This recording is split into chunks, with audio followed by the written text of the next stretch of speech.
This is the Business Elite Brevard Edition podcast. Grab a pen, grab a paper, and get settled in, because here's another rockstar episode featuring the biggest movers, shakers, and industry leaders from the Space Coast of Florida. All right, this is Jesse Hall. We are live in the studio, and man, I am so grateful because in the studio today is a not only a friend, but also someone who, you know, in just the circles that I'm involved in, has always been an influencer, always a leader, always a partner, somebody that can really help you out, and no matter what you're going through as far as business is concerned, he always seems to have maybe a solution, maybe just a little bit of guidance. He always likes to put a little bit of anecdote in your ear and help your business or whatever situation you're going through. So, Joe Reilly, welcome to the show. Thank you so much for being here, buddy.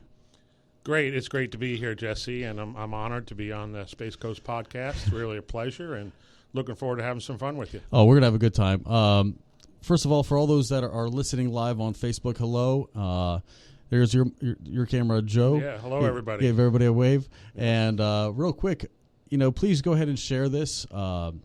We have, again, I'm just honored to be able to kick off the show and have somebody of your integrity on here. We're going to have a really good conversation and learn. I really want people to learn what you do, why you do it, and so forth. So we'll dive into that. But if you're listening on Facebook, hello once again. Go ahead and give us a share and maybe tell some people about it. Maybe grab some coworkers or some friends. Gather around the phone or wherever you guys are viewing this at, and have them tune in as well. So, without any further ado, Joe, real quickly, you're with National Drug Screening. That's correct. National Drug Screening. We're located right here in Melbourne, Florida, but we actually do business all over the United States, Puerto Rico, and Hawaii. That's a lot of territory to cover. Yeah, a lot of people want us to go international, but we're staying in the continental United States. Yeah, like they say, you may want to stay in your lane, do what you know. Focused market. That's right. That's right.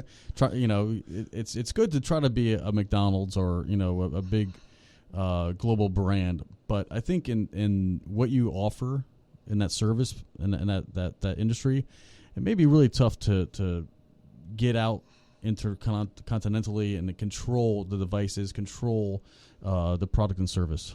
Yeah, well, in our business, which is workplace drug testing and drug testing for individuals, it is tough on an international basis because the laws vary so much from country to country.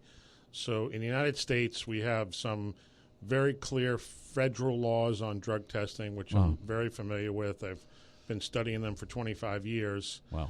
And in the last 15 years, we've got states in this country that have developed drug testing laws for employers. Right. And we study those on a regular basis also. So we don't want to spread ourselves too thin with trying to be international. Yeah, because there's consequence to growing too fast or getting out of your lane, so to speak, I think is a popular phrase. People really want you to stay focused, do what you know. Yeah, right? Absolutely. And when I first started in the drug testing business, really I was only in Florida, and that was back in 1993, and there really wasn't much of an internet back then. Sure. But the internet has enabled our business to become national and to compete also with national players. I often call it the great equalizer. Gotcha. Well, and I suppose it could be, right? I mean, yeah, absolutely. So how do you feel about and again, I'm just kind of jumping into something a little more obscure. How do you deal with the at-home tests? Do you provide those, or are those a competition? How do you feel about those? Well, they're a small competition, and we really stay out of the at-home market because we really feel that a drug test should be done by a professional. Right. And the at-home drug tests, for those that may not know anything about them, they're a screening device. Right. And they're reliable if you get a negative result, but they are not reliable if you get a positive result. Oh, I see. And so when it's not done by a professional, you're leaving out a critical part of a drug test, which is confirming, doing a confirmation test on a non-negative result to make sure it's not a false positive. That makes sense. And, false positives are virtually impossible if the drug testing is done properly. But false positives are very easily obtained on at-home drug tests. Not to beat them up or anything, just not our focus at national drug screening. Right, because I would imagine your clientele probably deals with more employee-related or even application to employment-related. Yeah, well, our focus is very much employment-related, right. But we also have a huge consumer market, and that includes individuals that need a drug test for probation, court-ordered, personal reasons, going through divorce, child custody. And it also includes parents that may want to drug test their children. Right. And oftentimes it's not just, children at 16, 17, 18. We have parents that drug test their 36-year-old children. And so we want that drug test to be done right. And the worst thing that could happen is a parent does a drug test on a child and the parent thinks it's positive, and maybe it isn't positive, and now they're taking, they're going berserk on their child, which would not be good. No, that'd be horrible. That'd be horrible. We don't want any teenager to be wrongly accused that they may grow up, resenting their parents forever, just about. So let's back up. I want people to kind of get to know more of the guy behind the scenes. Sure. Tell us, with your family and your upbringing, where did you grow up? Sure. Well, I actually grew up in New York City. Okay. And I stayed in New York City through college and about a year out of college. Very cool. And my upbringing is kind of Irish Catholic. Yes. I went to Irish Catholic private high school. I went to grammar school, the Franciscan nuns. Oh, yeah. And in high school, we had the Irish Christian Brothers. Oh, yeah. And in college, I had the Jesuit Brothers. Jesuits, of course. So a lot of my upbringing and dedication, loyalty, ethics comes from that schooling. And for us, I think we've gone over this before. I also have a private school background, but it was in South Florida. Okay. And it was the Marianist brothers. Yeah, I've heard of them. Yeah. So, but yeah, we had a dean. Oh yeah. A sister who you had a dean of discipline, right? That's right. Cracking the yardstick over your knuckles type thing. But in all honesty, now that I look back, I almost preferred that. Absolutely. Because we did stay regimented. There was a dress code. We did have some ethics. Combined. With morality and being religious based, spiritual based, church based, however you may want to call it. And I think that lays a foundation. For the rest of your life. In my case, I was very fortunate that my parents were able to do that for us, and they were lower middle class income folks that worked, week to week, month to month. Yeah. There were no frills. There were, I didn't get a car bought for me when I was 16. But the one thing that they worked very hard was to get us into those private schools. Right. Because they know that by providing that, you'll become that better a person, that better of a community leader, someone who will have utmost respect for the people surrounding them. So whether it's your elders or whether it's companions or associates, they just know that you're going to be a little bit more of a refined individual. Yeah, absolutely, and you learn discipline and you learn respect. That's very true. We had I got groomed pretty quickly because I went from an elementary K through 5, and then right in the 6th grade was my first opportunity to learn what a private school was, and it quickly turned all the attitude off. My behavior became quite in check quite a bit. So there was a few detentions, a few visits to the deans and principals' offices. But I tell you what, I don't even want to know where I would have been led had I gone, maybe a public route or any other route, maybe even another public or private school. Where I went to, I was very fortunate, and luckily for me, there's and probably for you as well. You probably still stay in touch with some of those old schoolmates. And for the most part, I'm pretty proud. A lot of them are successful. A lot of them have all become pillars in their community, whether it's through fire department and public service or entrepreneurs and so forth. Yeah, absolutely. What a bond that was created in high school. As a matter of fact, our alumni association, they have a dinner every year in New York City, and Is that right? I typically make it to that dinner. That's fabulous. What a good excuse to get back to the city. Yeah, exactly. And as a matter of fact, coming up in June is my 40th anniversary of college graduation. Wow. You didn't have to divulge that. Yeah. But it also coincides with my wife, Robin, and I have been married for 20 years this year.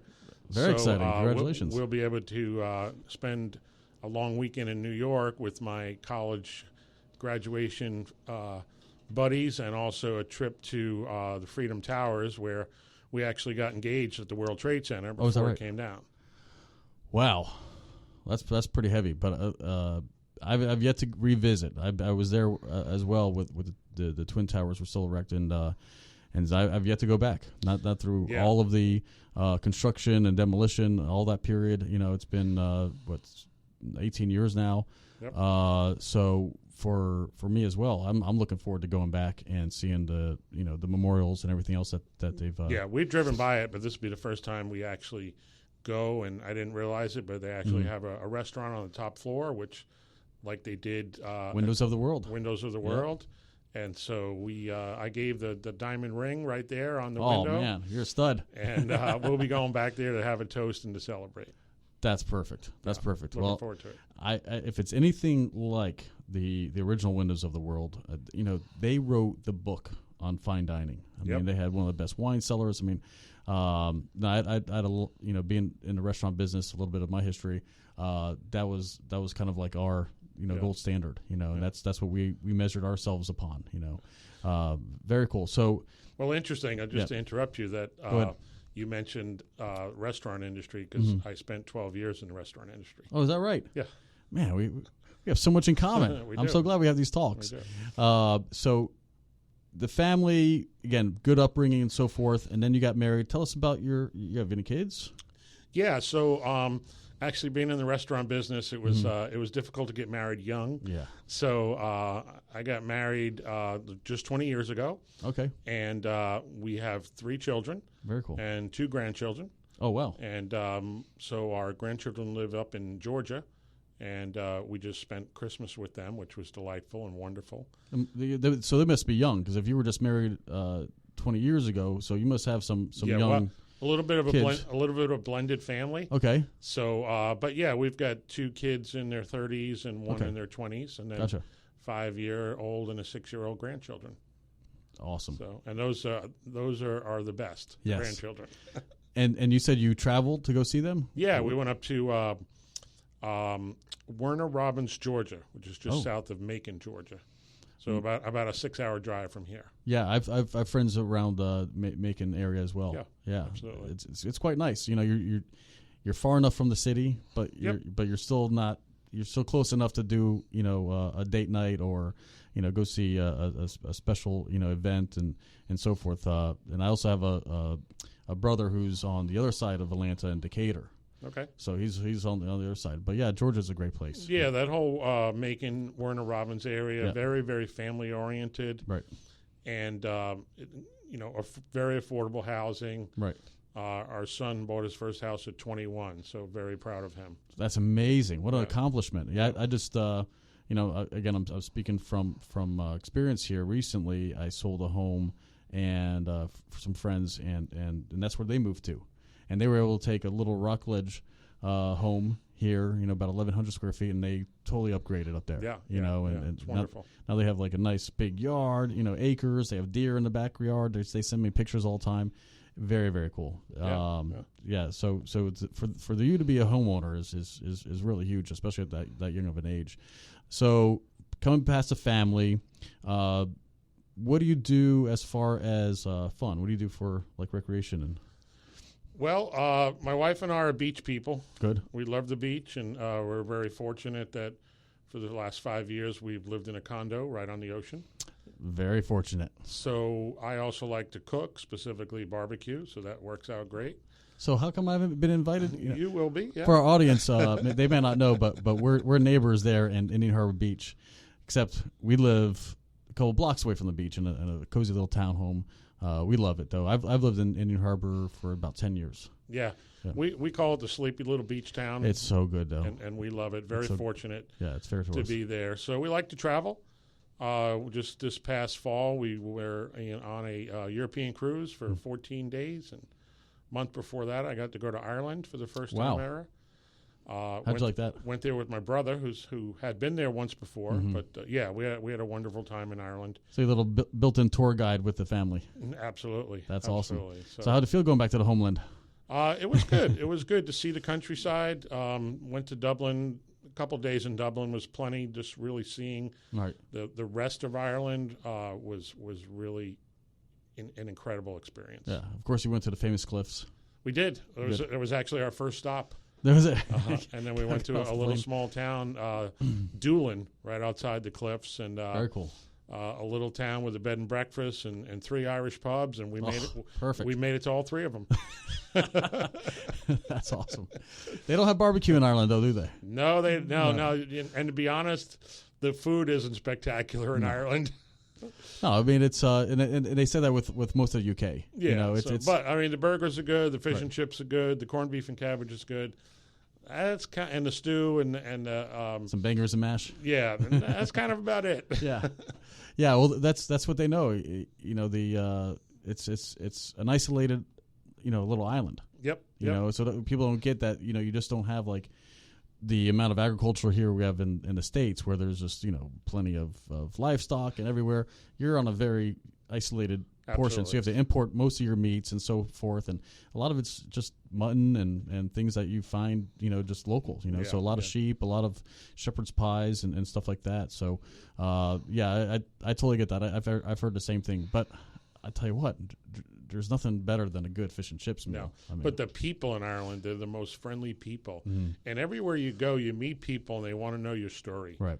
And even the people that you meet that are from the States or from Australia or from England, of course, they're in Ireland. Everybody wants to know your story, and everybody is the friendliest person that you'll ever meet.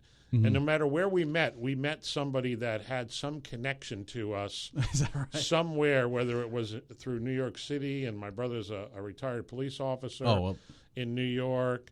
And there was always a connection somewhere. It was amazing. Yeah, it's only until you go abroad that you find out how small this globe is. I remember traveling in Italy, and we met a couple from Austin, and I was like, oh, Austin, Texas, like that's where the South by Southwest is, and we had all these different references, and so there was a lot of connection there. We're doing our laundry in the middle of Venice. Yeah. And here's a couple from Texas, and we're just hanging out, loving life, So it's that 6 degrees sometimes becomes even like smaller, like 5 or even like 4 degrees. It does. It really does. It's amazing how small the world is. Yeah. So besides traveling and hanging out in Ireland, what else do you do for fun? Well, I like to read, and really, to me, business is fun. Good. And usually on the weekends. If it's not football season, a lot of times working. Yes. And I do like to work out. I go to Health First Pro Health Gym. Good. Fantastic facilities. Yeah. So usually, Saturday and Sunday mornings I'm there. And I have a standing once-a-month date with my wife for a pedicure on Sunday at noon. You're living life now, yeah. Yeah. That's awesome. And so those are some of the things that we like to do. Good. So you said, business is fun. Do you bring that fun into the workplace? Like, what's the culture like there at National Drug Screening? So our culture is we're very busy. We don't really have time for a lot of fun, but we try to make some fun. Right. We do the birthdays, and we do the ugly sweater contest. And, fun. We're going to do a scavenger hunt at our upcoming retreat. Oh. And we've got inflatable bowling pins that we set up sometimes, and you throw the bowling pin down the hall. Okay. And I like to have the life size, like everybody wears bowling. Yeah, they're about up to your waist. Very cool. And we had one of our gals, Jenna, who got pregnant, and then all of a sudden we found out that she was going to have twins. Oh. And what a so surprise. I was able to attend my first baby shower at our office. And because Jenna is a great employee, great team member, and we really enjoyed giving her a shower and seeing how the ladies play their baby shower games. It's quite amazing, right? Yeah, exactly. I haven't been invited to many, especially the toss the Pampers in the garbage can. I think you've been to one more baby shower than I have ever been to. Yeah, that's something that I'll let the ladies and the moms deal with that. Absolutely. A lot of times the guys will do something totally separate and let the. Because it's like a formal affair, they get dressed up. I mean, it's like it's mimosas. I mean, it's very. Well, we didn't have mimosas. We did it at 7:30 in the morning, right? And that's one of the things we do to keep our team together and everybody on the same page. And training employees is so very important. Right. Every Tuesday morning at 7:30, we bring in breakfast and we have a team meeting.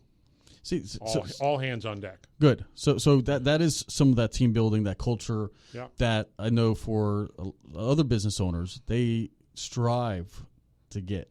There's a magic to it, and I think part of that magic is your personality and you bringing that fun and that joy into the workplace, and then it just goes viral. Like people just it's contagious. It's hard to. Yeah, and just that communication and that getting together, and we spend 15 minutes having breakfast and just everybody's talking away. Like this morning, it took me 5 minutes to get their attention to start the meeting, but that was fine because I love that because everybody's just communicating with each other and getting to know each other. The energy's up, Whether they're there for 6 months or 6 years. Perfect. You're exactly right. The energy is just totally up, and then we can communicate. Issues and how to do things better and more technical training that we may need. And in today's age of technology and the internet and everything online, it's just so very important that everybody be in tune with that. And it's people aren't always, they haven't always grown up in that. I didn't, but, exactly. So I learn a lot at our meetings too, especially from the younger people that grew up with a phone in their hand. Yeah, well, you've been very technology forward, though. Before the show, we were kind of reminiscing about the video work you guys do. Like you have a YouTube channel. Yeah, so we very aggressive marketing. Actually, in college, I have a degree in marketing. Oh, very cool. Also a degree in accounting. And I started business in college a semester behind because I started out in biology. Quickly found out it was too hard. So I went into accounting. So I was kind of behind one semester with accounting. So I took extra marketing classes to graduate on time, then finished the last semester of accounting in the summer to get also the accounting degree. But one of my favorite books is Guerrilla Marketing. Very good book. In some of the businesses that I've been in as an entrepreneur, there wasn't a lot of money to do a lot of expensive paid marketing. So guerrilla marketing has always been something that I've done, but just being aggressive in marketing.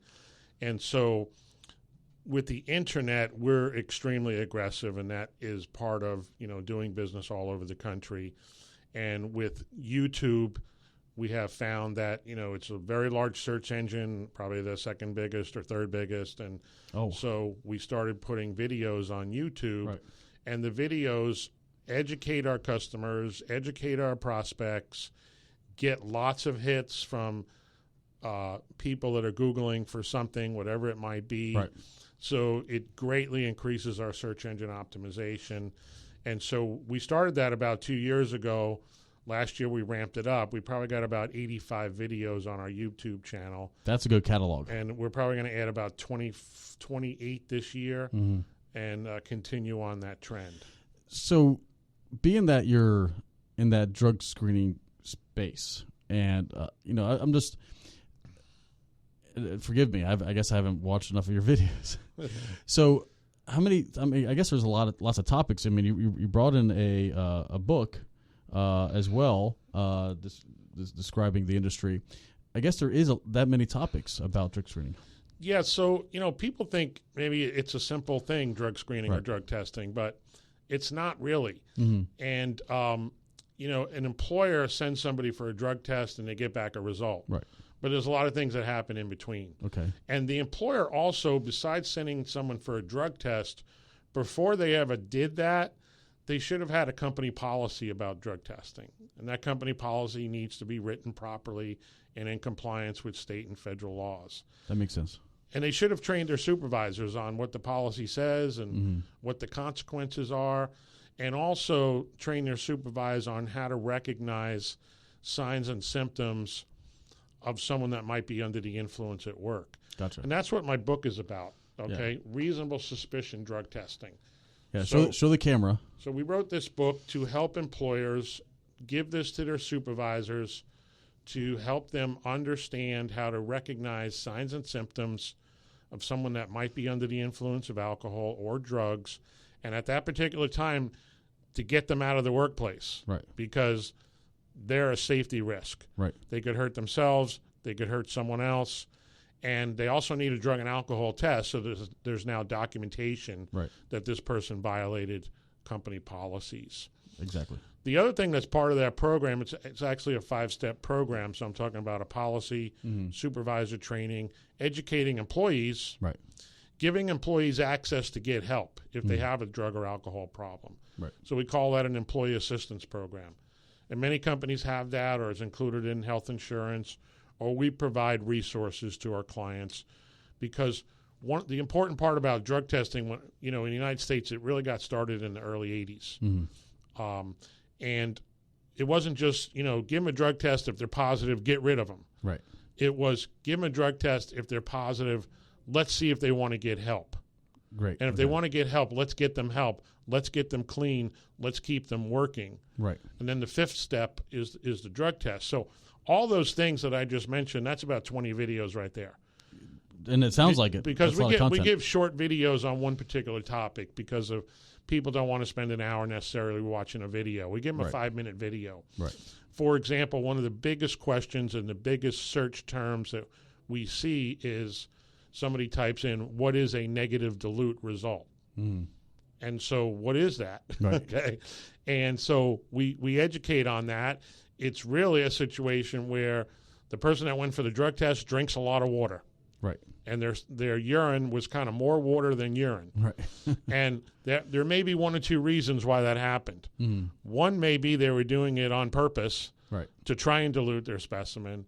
The other reason may be that a lot of people today just drink a lot of water.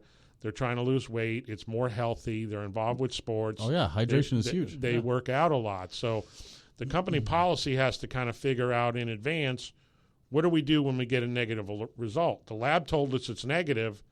They also told us it was somewhat dilute. Gotcha. So, as you know, with the audience that are listening and watching today, they got to understand that this is a multifaceted solution, and so even though you have a product, you have more services. Yeah, we actually call it a service because, you can go to a local doctor's office or a local urgent care clinic, and sometimes they sell drug testing, sometimes they don't. But do they really understand those 5 components of a actual drug-free workplace policy? Gotcha. And do they really understand what the state laws are here in Florida, or if you're in another state? Do they really understand what the federal laws are? And the biggest emphasis of our programs for employers is to reduce any exposure to liability in their drug and alcohol testing program.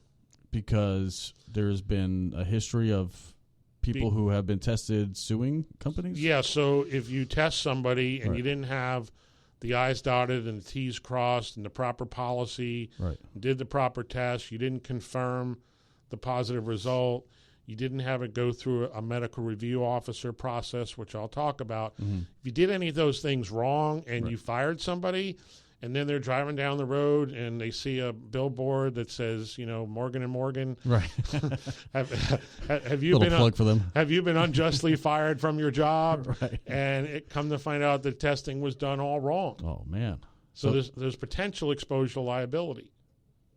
And your and what you do, you actually help with your clients preventing all of that, giving them the complete story, the complete solution, instead of just like, here's a test, go pee in the exactly. Yeah. Here, do you have a policy? We'll read it. We'll look at it. Do you don't have a policy?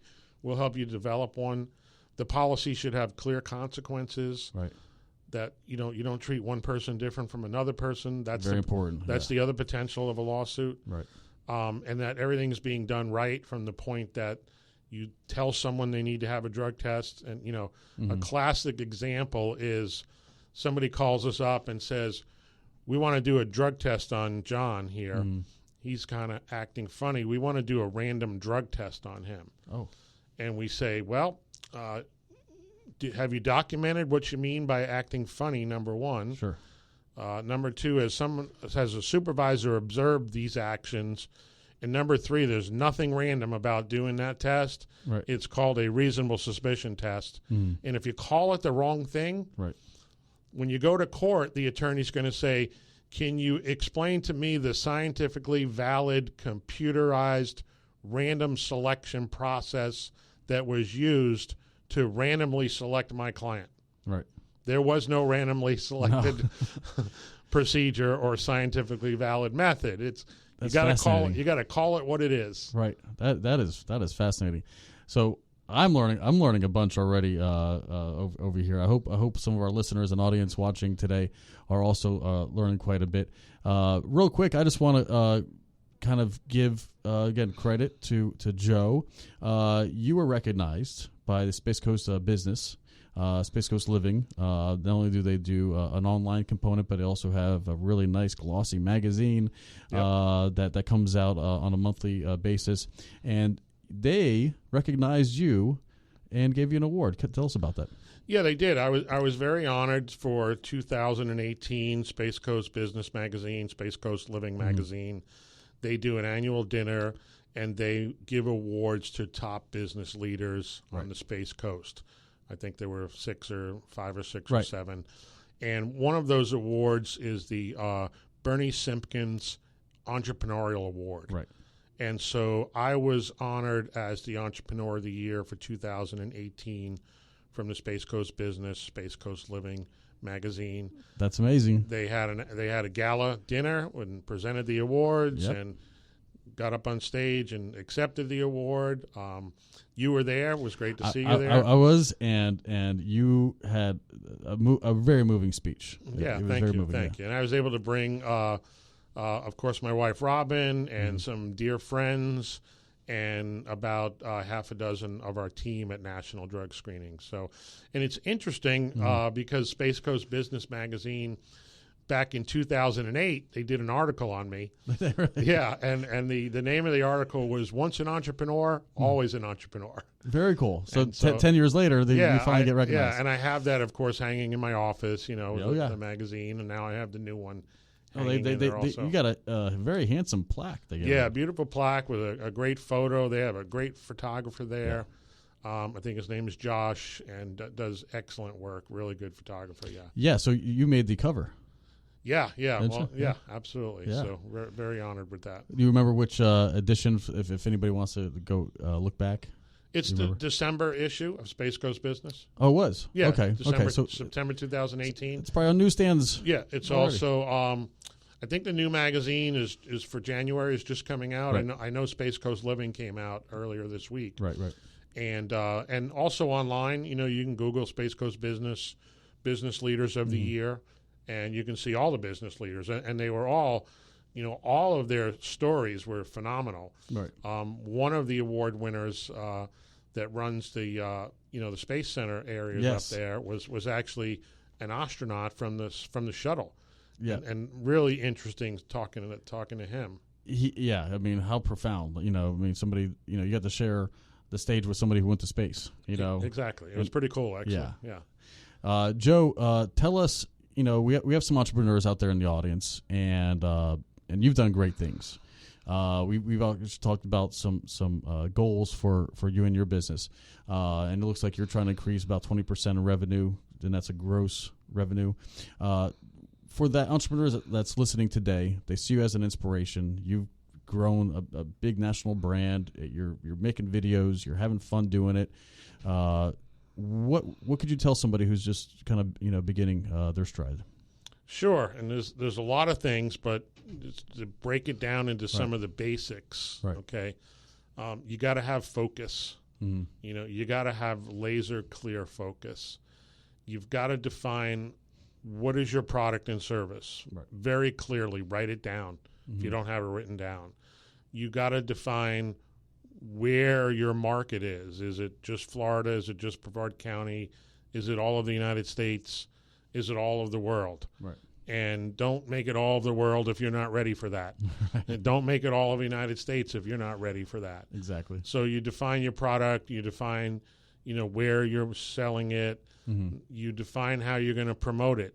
And if you don't have a lot of money to promote, there's things you can do. There's, make sure you're registered with Google. Mm-hmm. Have a blog on your website. Write blog pages. That doesn't really cost a lot of money. Exactly. Get some social media going. Mm-hmm. Post your blogs on Facebook or LinkedIn and Twitter, and lead people back to your website. Mm-hmm. Define your pricing structure so that when someone calls up. And probably one of the biggest pieces of advice, because I see it all the time with my competitors, is answer the phone. Really? Is that easy? Answer the phone. And when you answer the phone, listen, not to reply. Right. Listen with intent to understand and be ready to sell. That's right. Because today, in our world today, when somebody calls you, they probably want to buy something. Exactly. And if you're not ready to sell it right then and there, there's an issue. You're going to lose them right away. You got to be ready to sell. So those are just some key things that I would encourage for an entrepreneur to take advantage of. And one other really important thing is that your competitors sometimes can't duplicate because they don't take the time and effort. Right. Is knowledge is power. Know your product, know your industry. Knowledge is power. If you know exactly what you're talking about, that can be the difference between somebody going with your competitor. So that's the thing that differentiates you.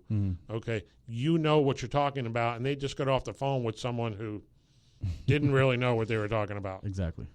So we're in your business. Were you always business to consumer, or were you B2B starting out for like big enterprise level? Yeah, so we started back in 1993 with drug testing. Just kind of really fell into it. Just learned that Florida had passed a law that said if you implement a drug-free workplace program, not just drug testing, but a program, you could save 5% on workers' comp.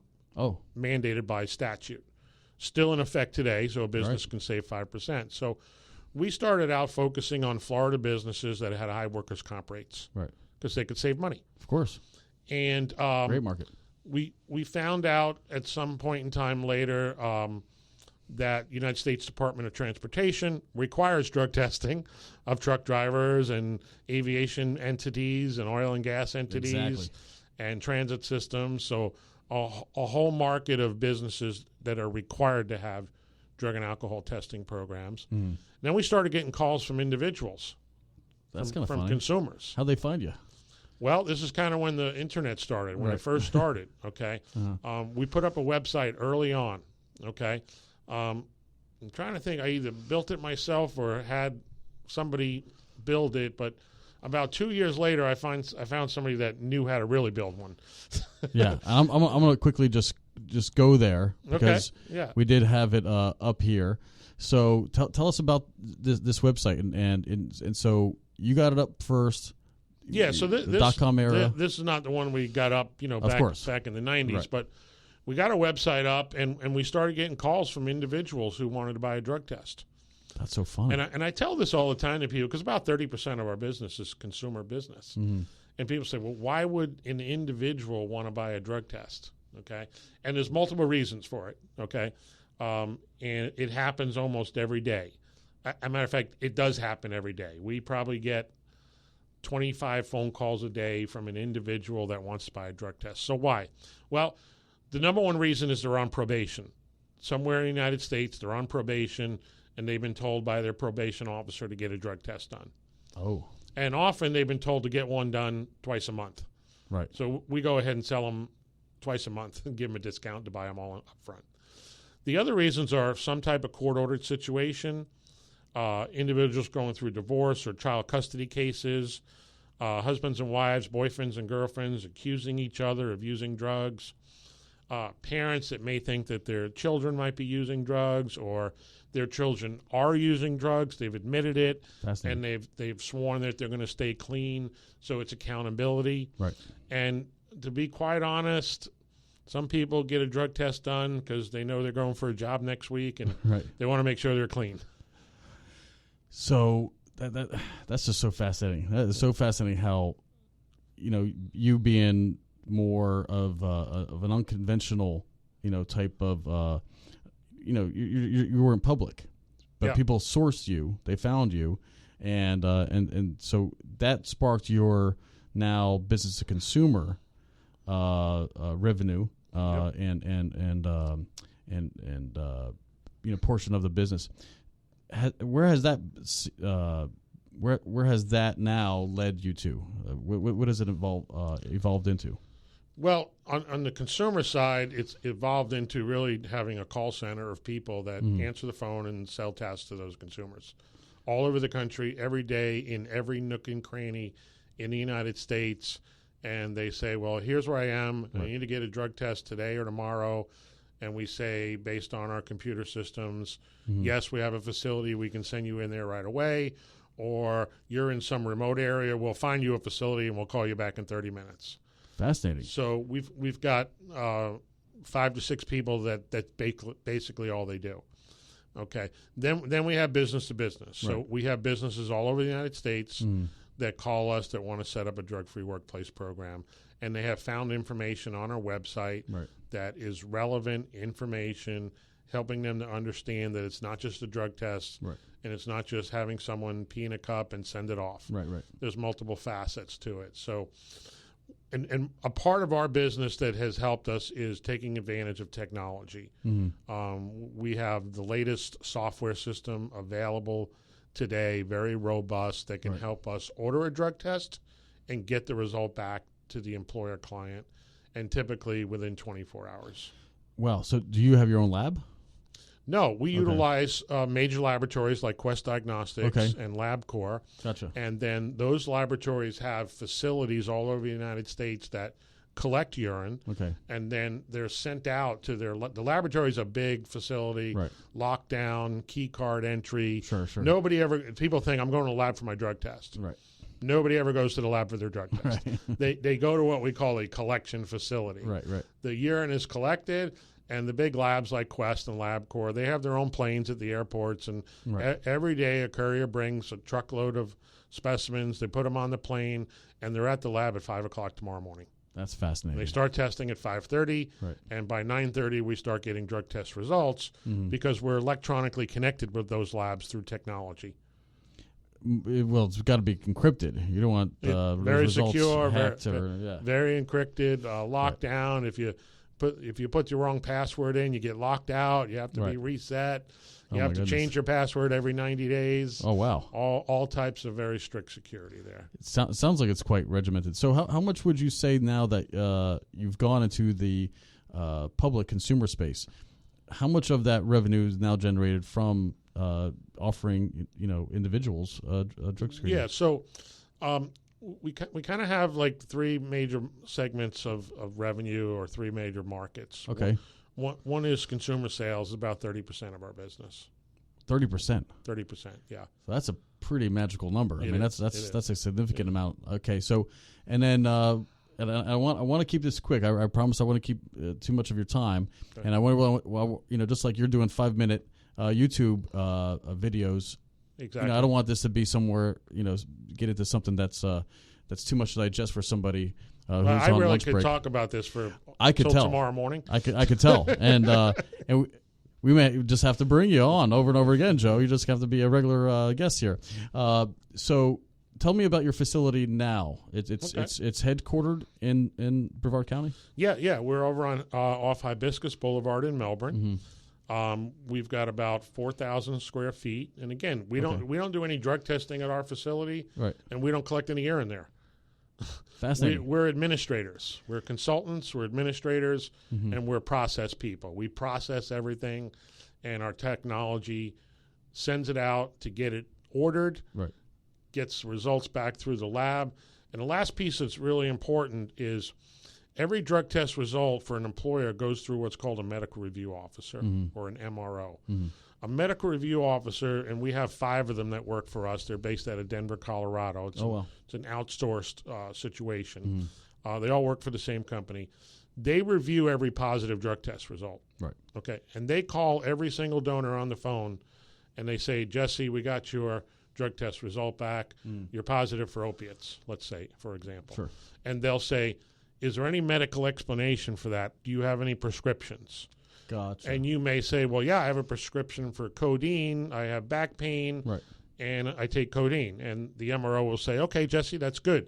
We're going to need your pharmacy's phone number and the prescription number. We're going to verify that. If it verifies, your employer's going to get the result back as negative. Wow. If there's no medical explanation, Right. your employer is going to get the result back as positive. So people get antsy about a drug test because maybe they're taking a prescribed drug. Right. All that is ruled out before the employer ever gets the result. Fascinating. And this is out of my curiosity. Are you, or has the technology evolved to where now you could, because it's more than just alcohol and the methamphetamine and the barbiturates. Are you finding that there's a trend, or is it just something of my imagination? But are we looking now for like psychotropic drugs like Prozac or antidepressants? I mean, how many different varieties of drugs are you able to look for? In workplace testing, they're not really getting into that much of an expanded panel. So a panel is what it's called. Gotcha. And a lot of it has to be balanced out with the cost of testing, right, and what an employer can afford. Because for Prozac, for example, any test with Prozac in it's going to be hundreds of dollars. Right. Okay. So basically in the workplace market, we do what's called a 5-panel drug test or a 10-panel drug test. Okay. The 5-panel is marijuana, cocaine, opiates, PCP, and amphetamines, which includes things like methamphetamine, MDMA, and ecstasy. Okay. The opiates is including things like codeine, morphine, heroin, Oxycontin, oxycodone, oxymorphone, hydrocodone, hydromorphone, things like that. Okay. Right. And so that's becoming the standard. The United States Department of Transportation. The 10-panel. That 5-panel. 5-panel. I just mentioned. That's becoming the standard because the standard typically derives from what United States Department of Transportation, DOT, is requiring. I see. So that's, if you're a truck driver, that's the test you get. Right. If you're an airline pilot, that's the test you get. Gotcha. Now, to go to the 10-panel, just real quick, there are some companies that want to go a little bit further. Barbiturates, benzodiazepines, propoxypine, methadone, and methaqualone. I have very, very little knowledge about most of those. Yeah, and methaqualone's kind of going away because that's Quaaludes. Nobody's taken a Quaalude in the United States in 15 years. Yeah, that's what I've heard. Yeah. even though they've been romanticized on some pop culture films and so forth. I think my mom is guilty. Sorry, Mom. But she remembers those times when in the very early 80s, and she's like, I haven't seen them for 30, 40 years. Yeah, exactly. It's almost like an archaic thing. I mean, I think if you were to find one, you'd probably have it framed, not ingested. Well, very cool. Again, I promised to kind of try to keep this concise. I know we could go on and on. I haven't really looked at the Facebook video to see if that we're streaming at, to see if anybody's inquired about any questions or anything else. Let me see if I could find anybody that has not. Now, of course, I've turned it on. Well, thank you all for staying tuned. Let's see. Hey, Aggie. Looks like my wife has been pretty active on the comments. Thank you so much, honey, for tuning in. You're so funny. I hope she shared it. No, she did share it. She did share it. And hi, Aggie. And again, this is just the very beginning of Business Elite Brevard Edition, where we bring business leaders, movers, shakers, industry leaders, the people who are making the moves in our beautiful community here on the Space Coast. And, of course, the inaugural guest, there's only one. And Joe Reilly, thanks so much for joining me here today. I really hope you had fun. I did have fun, and thanks for having me, and hopefully I'll be able to come back. You got it. So for all those employers, if you need the policy relooked at, what are some other action steps that somebody may want to take, Joe? Real quick. Definitely the policy, especially today with medical marijuana. Oh. Because if you have a policy written 20 years ago, nobody ever heard of medical marijuana. I didn't even think about that. That's a whole nother show, to be honest. That is another show. Yeah. There it is. So for those who are watching on Facebook, as you can see, if you'd like to be a guest, just give me a call, 321-877-8737. And, of course, you could find the podcast, the audio, on demand at all of your favorite places where you enjoy listening to podcasts. So whether it's iTunes, Spotify, and soon Pandora. We applied for Pandora. 76 million users. Yeah. So Pandora is getting on the podcast step here in 2019. It's a big year for all kinds of businesses and of course, much success, Joe. I know you have some lofty goals, 20% more than last year, which was 20% more than the year before. So I really wish you all the best. Thank you. I appreciate it. Of course.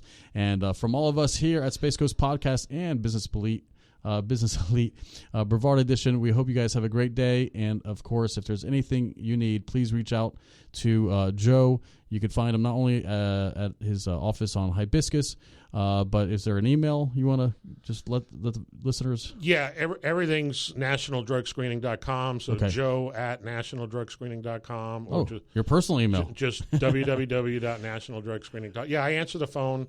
And I return phone calls. Really important. You're hands on. All right. Well, thank you guys so much for staying tuned. And till next time, we love you.